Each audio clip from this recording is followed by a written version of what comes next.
Ayan, sagutin ko lang tong comments ni Sir SBYT06.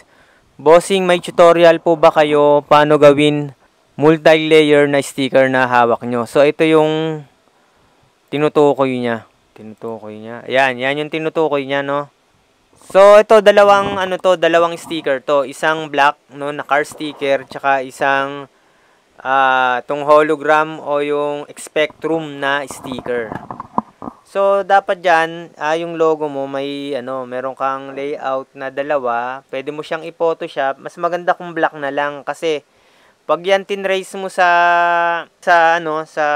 dito sa Silhouette Studio, mas maganda kung black para solid na solid yung cut. So, bali, may dalawa tayong layout dyan. Isang yung design, no? Tsaka yung isang kumbaga parang pang background, no? Yung pinaka-base, ito yon, no? Yan. Tapos ito yung, yan, dalawa. Nasa Photoshop yan. Then, itong dalawang to, tinransfer ko siya dito, no? So, ito, kung makikita mo, ito, naparami ko na kasi dito, no? So, itabi ko lang yan. So, ito yung talagang original design. Yan, tanggalin muna natin, no, para hindi makalito. So, yung dalawang layout na yan, ay na-save ko na yan dito. Yan. So, drag and drop ko lang yan. Yan. Chessmatic na rin yan kasi depende sa version ng Silhouette. Dati kailangan mo pa siyang i-trace para magkaroon ng line. Kasi yung line na yan, tong line na yan, kung nakikita nyo, yan yung dadaanan ng blade. Pero pwede nyong ihiwalay yan dito sa layout, no, na naka-JPEG na. Naka-PNG to kasi transparent. Then, pwede nyong, pag ni-release compound, hindi pala release compound, i-trace na lang natin, no. So, pupunta tayo dito sa object. Highlight muna pala, no. Highlight, i-click nyo lang yung gusto nyong i-trace, no. Halimbawa, itong design na ball python. Then, pupunta ako sa trace, no? Ito ang trace. Then, dito sa trace, select yung area, no? Ito, magiging yellow yan. Ang laki kasi ng Then, kasi solid na siya, no need na masyadong mag-adjust dito sa threshold. Kasi solid color na yan, black. Yan, recommend ko na black na agad yung no. Kasi kung may mga kulay-kulay pa yan, pag tinrace mo yan, medyo hindi pa mag-solid yung mga line, eh. Then, pag kinlik nyo tong trace, yan, hihiwalay na yan. Medyo delay lang tong computer ko. Yan, naghanga. Yan, then, pwede nating ihiwalay na. So, meron na tayong line. Ito, pwede na natin tumburahin. Yan. Then, ito namang isa. So, punta tayo dito sa trace ulit. Same process lang. Click muna pala. Click. Tapos, punta tayo sa trace. Yan. So, nag-yellow na, no? Since na solid yung color black, no? Wala nang adjust dito sa threshold. Then, click lang dito sa trace.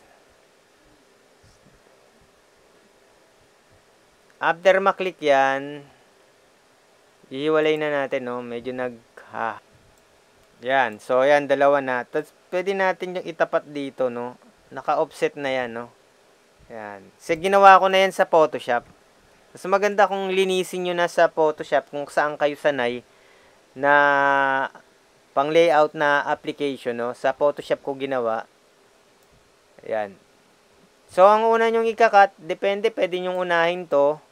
So, itong design, yung pinaka-design sa spectrum, padamihin nyo na lang. Then, ito, sa black, no? So, kung makikita nyo yung, ko dito, meron na akong mga layout dito. Ayan, tulad nya, no? Ito, puro yung, yung design. Ayan, no? So, padamihin nyo na dito. Ito yung canvas, yan yung laki ng sticker. Yan. Padamihin nyo na. Yan yung una nyong ikat, tulad nung nakikita nyo sa mga video ko na short. No? Tapos, then, next, pwedeng unahin nyo yung black. Mas madaling ikat yung, kasi itong isa, maraming linya. Yan. So, yun lang. Yan lang yung paggawa. Then, pag nabakbak nyo na yan, makikita nyo dito, asan ba yun? Yung aking isang video. Ayan. Nakita nyo dito, ito.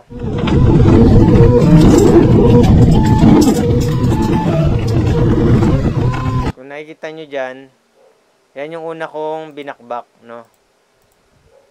Yan yung una kong kinat. Then, sumunod yung spectrum. So, nung nabuo, ganito na.